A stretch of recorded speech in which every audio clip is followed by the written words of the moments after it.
without further ado, thank you, Jim. Great, thank you all very much. Thanks for having us here.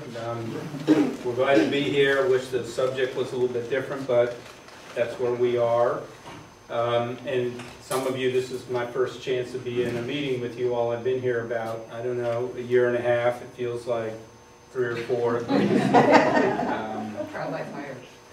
And, but I am fairly well schooled in all of this. I was city manager of Berkeley, a city manager of Tucson, which is a large city, another Pac-10 college town.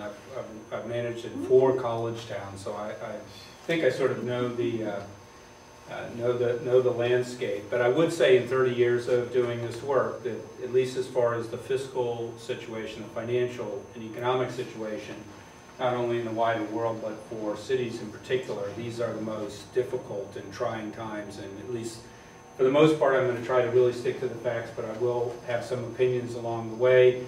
And I think the facts will speak for themselves. You can disagree with my opinions as I offer them.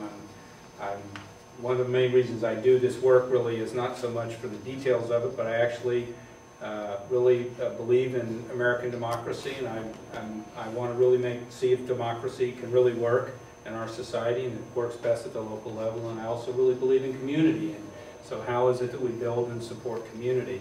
Those are the background reasons for all of the numbers work that I do and everything.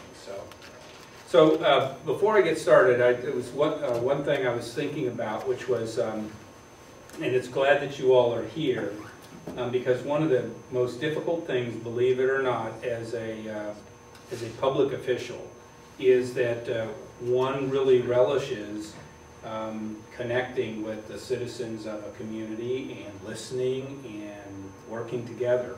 It's not a question of wanting to be disengaged, it's actually one very much of wanting to be engaged. And believe it or not, it's really difficult a lot just from this side.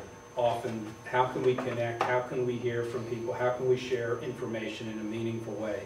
So it's really good to see you here, and we really thank you for your hospitality, because last year, just on one budget hearing, we were talking about where we just sort of sent out a blanket invitation.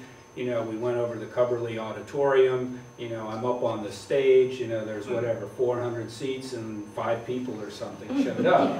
So, you know, this is much more preferable.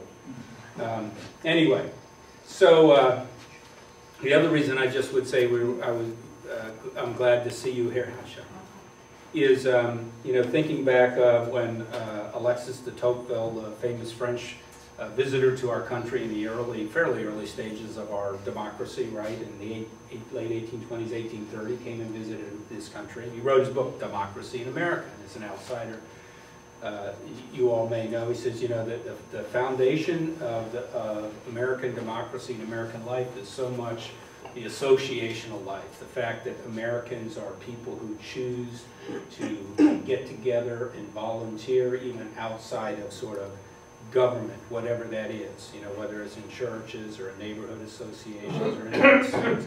And I basically believe that that's really true, that that's an incredible part of the social fabric and the political strength in our country. So it's, again, great to have people in a neighborhood show up for, you know, in many ways what could be a boring presentation in some ways, until we maybe hit some points that really get your blood flowing or something like that. Then it gets much more interesting. So again, I want to thank you for that.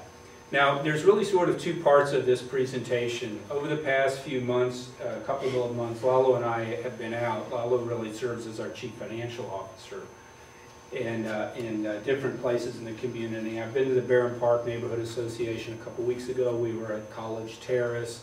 I'm here with you guys. I spoke to the Chamber's Government Affairs Committee last week.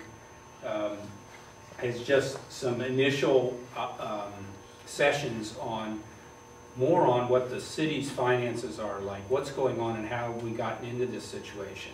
And I'm going to cover that today, so again, anybody who's seen that, I apologize for it, but I think it's a really important foundation.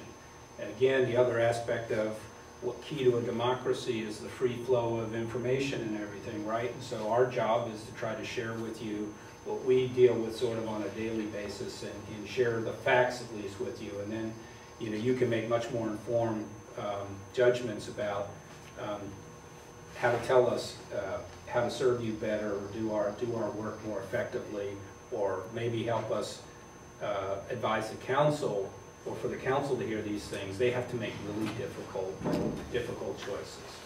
And so but you know, it's real important to have the facts of the situation in order to make the best recommendation. So that's what we're going to do. And then, because we have done I just issued a preview budget for this upcoming year to the council last night, we did want to give you a chance to, again, sort of give you the basic recommendations that are in there and talk a little bit about the process going forward, so you would know, again, how to advise or inform the council, or, you know, get on the blogs and, you know, talk about, you know, how to get a new city manager, or whatever else it is that we need to do over the next couple of months. So that's sort of the idea, okay? So let me see if I could really stay as mobile as possible here, if this little guy will work.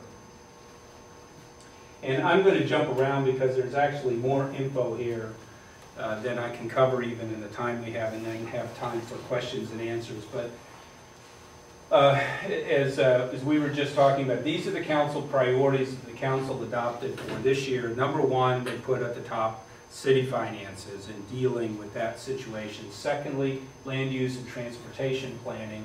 And in some ways, those of us who work with this a lot actually understand a lot of the interconnections between city finances and land use and planning. Environmental sustainability, as Sherry mentioned, emergency preparedness. Again, the council added that back in as a priority. And then lastly, community collaboration for youth well-being.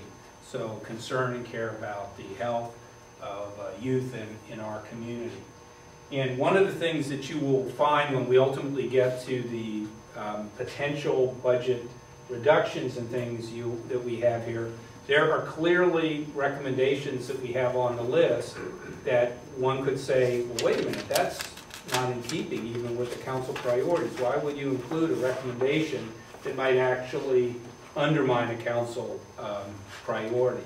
And I think in many ways that's just an indication of the depth and scope of the challenges and problems we have. And the other thing being is that we're really faced with, you may or may not agree with this, but we're really faced with a situation of how to manage a dilemma as opposed to solve a problem. And the difference between a dilemma, in my view, and a problem is, in a sense, the dilemma doesn't have an answer per se. We have to make choices that, in either case, oftentimes they'll say, you know, I don't really like either one of these choices, as opposed to saying, oh, it's so clear. Now, in some cases, some things will be very clear to you all, but we'll go to another meeting and there'll be another town in our town arguing against exactly that same situation. And ultimately, all of what we're trying to do, and having you both understand things better, but also advise us, is try to give our council the best range of information and advice, because in the end, as our elected representatives, yours, they have to make these hard decisions, okay?